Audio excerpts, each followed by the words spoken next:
अस्सलाम वालेकुम, कैसे हैं आप सब। वैसे मैं इस टॉपिक पे बिल्कुल भी बात नहीं करना चाहती थी। मैं बिल्कुल नहीं चाहती थी हमारी कोई पर्सनल लाइफ सोशल मीडिया पे आए। और पहले भी जब वीडियोस बनी थी तो मैंने इनसे रिक्वेस्ट की थी कि मुझे मेरी बेटी को डिस्कस ना किया जाए, लेकिन जब भी इन्होंने अपना कोई गाना निकालना होता है तो एक क्यों लग जाता है और उसके बाद हमें डिस्कस किया जाता है सिर्फ व्यूज़ के लिए। लेकिन इस दफ़ा मैं मजबूर हो गई हूँ बहुत ज़्यादा, क्योंकि इस दफ़ा जो चीज़ें हो रही हैं ना, मैं अपने ऊपर बातें सुन सकती हूँ, लेकिन लोग कर रहे हैं मेरी बेटी को बातें, लोग बददुआएं दे रहे हैं, लोग अजीब अजीब बातें लिख रहे हैं उसके लिए, उसके फ्यूचर के लिए अजीब अजीब बातें लिख रहे हैं, जो कि एक माँ बर्दाश्त नहीं कर सकती। सबसे पहली बात, मैं पंचतन पाक को हाजिर नाजिर जानकर अपने अल्लाह को गवाह बनाकर ला इलाहा इल्लल्लाह मुहम्मद रसूलुल्लाह, झूठे पे खुदा की लानत हो जो झूठ बोले।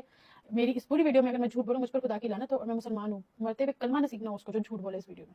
सिर्फ मैं उतनी बात करूंगी जितनी जरूरी है, जितनी मुझ पर इल्जाम लगाइए। इधर उधर की बातें मैं नहीं करूंगी, उसके खालू ने ये कह दिया, उसके चाचू ने, उसके इसने मेरे पेरेंट्स को भी बीच में घसीटा है, लेकिन मैं पेरेंट्स को बीच में नहीं घसीटूंगी। बस इतनी सी बात करूंगी कि किसी के पेरेंट्स के बारे में बात कर रहे हो, मैं भी रहकर रही हूँ 3 साल उस घर में, तो अगर मैं बातें करनी हो, मेरे पास ज्यादा बातें हों, लेकिन मैं नहीं करूंगी, मैं बिल्कुल नहीं करूंगी। और यही उम्मीद करती हूँ कि नेक्स्ट मेरे घर वालों को, मेरी फैमिली को इसमें ना लाया जाए।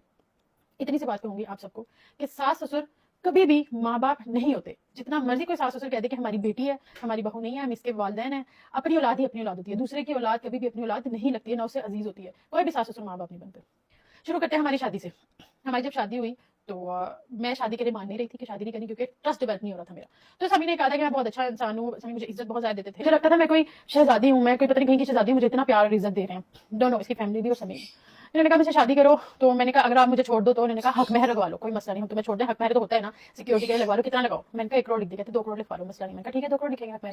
हक महर 2 किस्म के होते हैं, एक मौजूद और गैर मौजूद। जो मौजूद होता है वो उसी वक्त देना होता है, अदायगी होती है, वो हमारा 10,000 था। तो गैर मौजूद होता है ना, उस पर मैंने बात की थी कि 2 करोड़ लिखवाया जाए। वो ये होता है कि अगर शोहर आपको तलाक दे तो उसको देना पड़ता है, ये लड़की की अपनी सिक्योरिटी के लिए होता है हक महर। इन्होंने कहा ठीक है। हमारा जब मैं लंबी नहीं खींचूंगी, छोटी आपको बस बोल बात बताऊंगी, मोरल बताऊंगी, छोटी छोटी चीजें बता के आपको सिर्फ इतना बताऊंगी कि मैंने खुला क्यों लिया। इधर उधर की बातें मैं नहीं बताती, मैं सिर्फ समी का अपने साथ बिहेवियर बताऊंगी। हमारा जब निकाह होने लगा तो समी मेरे पास आया कि 2 करोड़ शहर, अब जब पहले 2 करोड़ पे डिसाइड हो गया, सब कुछ हो गया, लेकिन मैं जब तैयार होकर बैठी हूँ दुल्हन बन के निकाह के लिए, तो मेरे पास आया शहर 2 करोड़ नहीं लिख सकते हक महर, बड़ा मसला हो जाएगा। मैंने कहा क्या मसला होगा। मैंने कहा टैक्स का इशू आ जाएगा बहुत ज्यादा, कि तुम तो कुछ करते नहीं हो, तो तुमने 2 करोड़ हक महर क्यों लिखवाया, कहीं तुम कोई गलत चीज तो नहीं करते, तुम किसी घर को गलत कारोबार में तो नहीं हो। मुझे इन चीजों का नहीं पता था। मैंने अली आरिफ मेरा दोस्त है, मैंने उसको बुलाया, मैंने कहा अली आरिफ ये इस तरह कह रहे हैं कि टैक्स पे कोई वो पड़ेगा, तो ऐसा होता है। उसने कहा मैंने तो कभी भी नहीं सुना, मैंने तो ऐसी कोई चीज नहीं सुनी, लेकिन तुम लोग का ये अपना पर्सनल जो मैटर है खुद आपस में डिसाइड करो, मैं इसमें क्या कह सकता हूँ। उसने इतनी सी बात की, वो चला गया। मैंने उसकी बात को नहीं ज्यादा ध्यान नहीं दिया कि उसने कहा ऐसा मैंने कभी नहीं सुना था होता है।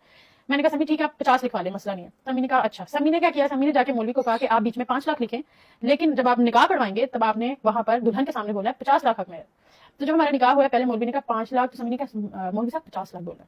समी ने कहा 50 लाख बोला है, उसकी वीडियोस भी हैं सोशल मीडिया पर साइड पढ़ी हूँ कि जब हमारा निकाह हुआ तो उन्होंने कहा हक महर 50 लाख, आपको ये निकाह कबूल है। तो मैंने कहा हाँ जी कबूल है, हमारा निकाह हुआ है। उसके बाद 3 महीने तक, क्योंकि मौलवी लोग अपना लेकर आए थे, 3 महीने तक मुझे इन्होंने निकाहनामा नहीं दिया। मैंने 3 महीने तक मांगा, मैं उसके बाद मैं डर गई, मैंने कहा शायद मेरे साथ कोई धोखा हो गया, कुछ चीज हो गई, मुझे क्यों नहीं दे रहे, क्या कहते हैं निकाहनामा मुझे क्यों नहीं दे रहे। मैंने समी से लड़ाई की, मुझे नहीं पता, मुझे ना निकाहनामा दो। तो समी ने मुझे कहा कि मुझसे गलती हो गई हमसे, कि हमने ना 1 0 की गलती हो गई हमसे, हमने 50 लाख लिखना था, वो 1 0 की गलती हो गई है, मौलवी से गलती हो गई है, तो क्या कहते हैं वो 5 लाख हो गया। मैंने कहा अच्छा, मैं डर गई। मैंने कहा नहीं आपने क्यों करवाया, आपने मुझे छोड़ना है, आपने आगे जाके जिंदगी में मुझे छोड़ना है, आपने इसलिए काम किया। नहीं मैंने इसलिए नहीं किया, ये वो ब्ला ब्ला। और कस्में घर में इनके कस्में खाना झूठी, ला इलाहा इल्लल्लाह मुहम्मद रसूलुल्लाह, झूठे पे खुदा की लानत हो।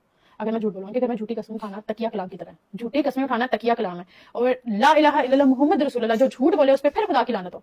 जो ये सोशल मीडिया पर है ये असलियत नहीं है, ये वो नहीं है, ये बिल्कुल बिल्कुल डिफरेंट है, बिल्कुल।